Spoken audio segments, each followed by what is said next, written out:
Hey friends! So today I'm going to make some Dollar Tree Super Bowl appetizers, though obviously you could enjoy these at any time. Now there are a lot of appetizers that I could make really easily with Dollar Tree ingredients, stuff like deviled eggs, meatball sliders, those grape jelly meatballs that you put in the crock pot with barbecue sauce, those little cornbread muffins with a little piece of hot dog on the inside. But I figured if I'm going to do this, I might as well take it up a notch. And just a reminder that I don't do these videos to say the Dollar Tree is the best or the cheapest place to get ingredients or groceries. It's more about getting people to think about where others do get their groceries and how to be creative and adaptive when you have limited options for ingredients. All of the ingredients I'm going to be using today are things that I have purchased from the Dollar Tree, with the exception of salt, pepper, and garlic. The first thing I'm going to do to get these appetizers started is cook some beans in my pressure cooker. You could, of course, use canned beans. I like the dried beans because they're a better value. I think they taste better. And if you're trying to control for salt, that gives you more ability to control the salt. Since I'm not sure how much beans I'm actually going to use, I made the whole bag. I will never be upset about extra pinto beans. Next, I'm going to get started on my pizza sausage balls, and this is just a variation of the classic, I assume, Bisquick recipe, where you just use sausage, cheese, and Bisquick and bake little sausage balls. I'm going to try to do a pizza variation using pizza sauce and some seasonings, and using mozzarella instead of cheddar. The original recipe calls for a pound of sausage, a pound of cheese, and 2 cups of the baking mix. Right now I have my 7 ounces of sausage and 1 cup of the baking mix, and I'm mixing that together before I add everything else. I'm kind of winging it with this. By the way, my Dollar Tree did just finally this month change over to $1.25 on most things. It's weird. Some food things are still $1. Most of it's $1.25. The thing that I'm not happy about, so they finally got these blocks of cheese back. I haven't seen them in months, but I noticed that, so it's $1.25, but it's a 4-ounce block, and it definitely used to be a 5-ounce block. So that's a little disappointing that the price went up and the product went down, the size went down. I'm also adding a little bit of pizza sauce, garlic powder, and Italian seasoning. And my cheese, which I've cut up into little chunks. Right, I've got that all mixed up. I did go ahead and use the entire package of Bisquick. It was about an extra 1/3 cup, 1 cups total. And because of the pizza sauce, I didn't want my mix to be too wet, so that's why I added the rest of the Bisquick in. And this is gonna chill in the fridge before I try to make them into balls. Next, I'm gonna get my mac and cheese going, so that way it can cool down, so that way I'll be able to mold it and, bread it and all that before I fry it. I have some imperial margarine that I got from the Dollar Tree, and then you can see these are a couple of the other blocks of cheese. I'm gonna use just a little bit of this cheese, to bump up the cheesiness of the craft. I've got my mac and cheese made. Now I just gotta let it cool down and try not to eat it because it's really good. I just used 3 tablespoons of the margarine, a little splash of water in place of the milk, and then I put in about maybe 25% of each of those 2 blocks of cheese. So that's like 2 ounces of cheese I added. It's super cheesy, creamy. I'm going to push this to the back here so I stop trying to eat it. Next, I'm going to slice up my pickles and put them on some paper towels and let them start drying out. My hands are a little greasy from the cheese. I think I could probably muscle this open, but I'll show you real quick. If you're ever struggling with a jar and you don't have someone to open it, just give the lid a couple whacks and it opens no problem. You could buy them pre-sliced, that's absolutely fine. I just want to slice them myself. That way I can decide how thick I want them. Whether I slice all of these or not to fry, I'm definitely going to eat them all right now, so I'm going to pull them all out. I love pickles. I could happily sit and eat a whole jar of pickles. And I'm going to save this pickle juice. I'm not going to throw it out. Sometimes we like to splash it in a dish we're cooking, and sometimes we like to just, well, I like to just take a sip of it. Do I have any other pickle juice drinkers out there? All right, all my pickles are either sliced or in my belly. I'm gonna put these on some paper towels and let them dry out for a while. I got my beans out of the pressure cooker. I got some butter melting, not butter, some margarine melting in a pan. These are the beans for my taquitos that I'm preparing. And then the rest of the beans, or some portion of the rest of the beans, will go on my nachos. And like I said, if I end up with extra beans when all is said and done, I will not complain. I love pinto beans. I tossed some garlic and pepper in there, and I'm also going to use some of this Badia Saison Complete seasoning that I actually did get from the Dollar Tree.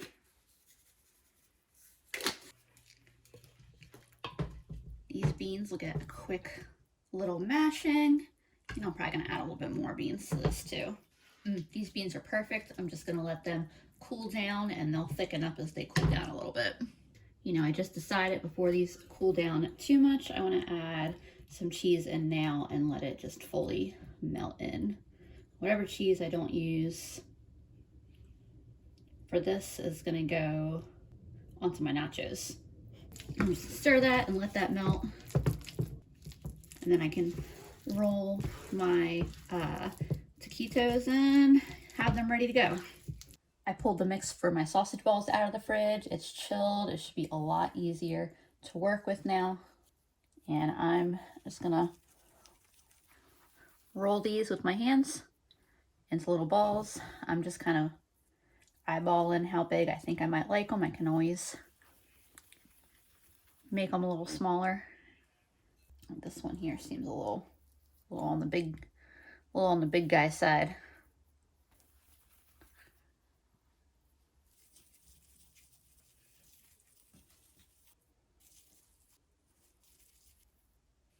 I've started my oven preheating to 350. I'm gonna set these to the side for now. I was gonna make my own corn tortillas. Usually the Dollar Tree near me carries just a little mini bag of the masa flour, corn flour for making the tortillas, but they didn't have it today. But luckily they did have a 24 pack of corn tortillas. I warmed up my tortillas so they would be nice and soft and hopefully easy to work with.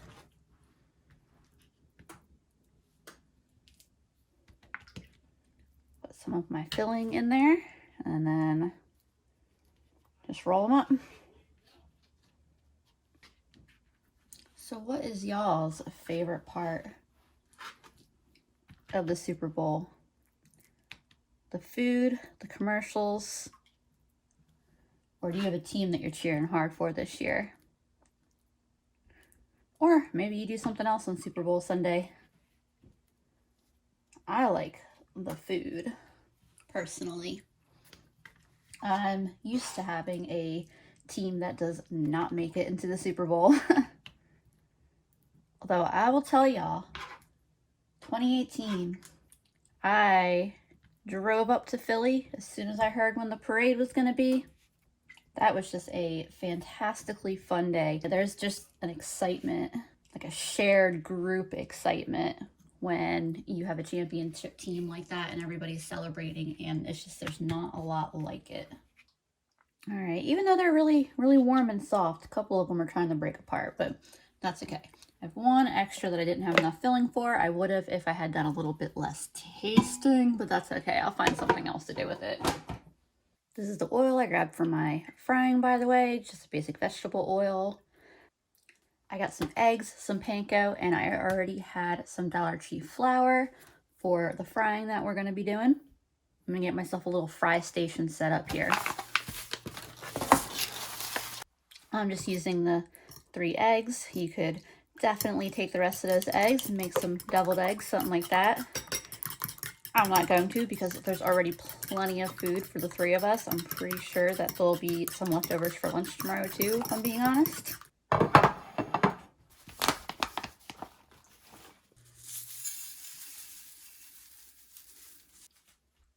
At this time, I'm also going to put my sausage balls in the oven for about 25 minutes. You can see I've got a little test pickle going over there while I, make sure that my system here is good and that my oil is hot enough. And while that's going, I'm gonna start getting my nachos together. And these are the tortilla chips I got. One of the components for my nachos is I wanted to add some type of meat and I didn't want to use sausage, so I'm gonna use these ground beef patties that I've used before. I'm just gonna heat them up in a pan and chop them up into smaller pieces that are, you know, more like regular ground beef.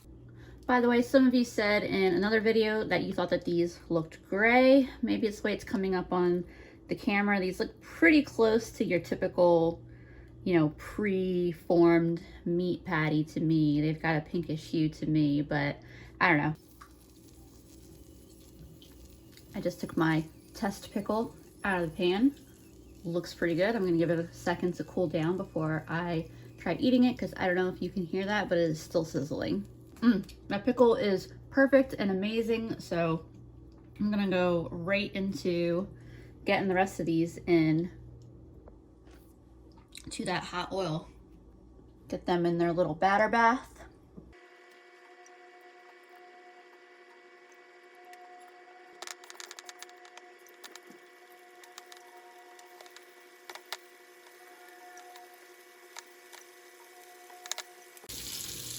So I pulled my little sausage balls out of the oven. They definitely, it smelled like pizza when I opened the oven. And good, they're real good. See my pickles back there come along nicely. I've also got a test taquito in the oil. I wasn't sure if I wanted to bake them or fry them, so we'll see. That's the last of my pickles there frying up, and then I will form my mac and cheese patties real soon. I've also got the hamburger is all cooked up. Everything's coming together. There's the finished taquito. Definitely not a low calorie method of cooking, but that's okay. It's a special occasion, right? All right, I could not say no to the siren song of fried tortillas, beans, and cheese. So I'm frying them. I'm also gonna go ahead and heat up this nacho cheese sauce that I got for my nachos. I also got a can of hot rotel, and this actually rang up for $1, not $1.25. While my taquitos are frying, I'm gonna go ahead and start layering my nachos, getting those ready to pop in the oven. We're getting to the end of the whole fiasco here. I tell you, I think it was, there are two things that would have made the taquitos go a lot better. One, if I had waited until I was ready to start frying them to roll them, that was a mistake. And I really think if I had made my own tortillas, they would have held up a little better. They still taste delicious. Like the one that I ate, it was absolutely fantastic. So I get some beans in there.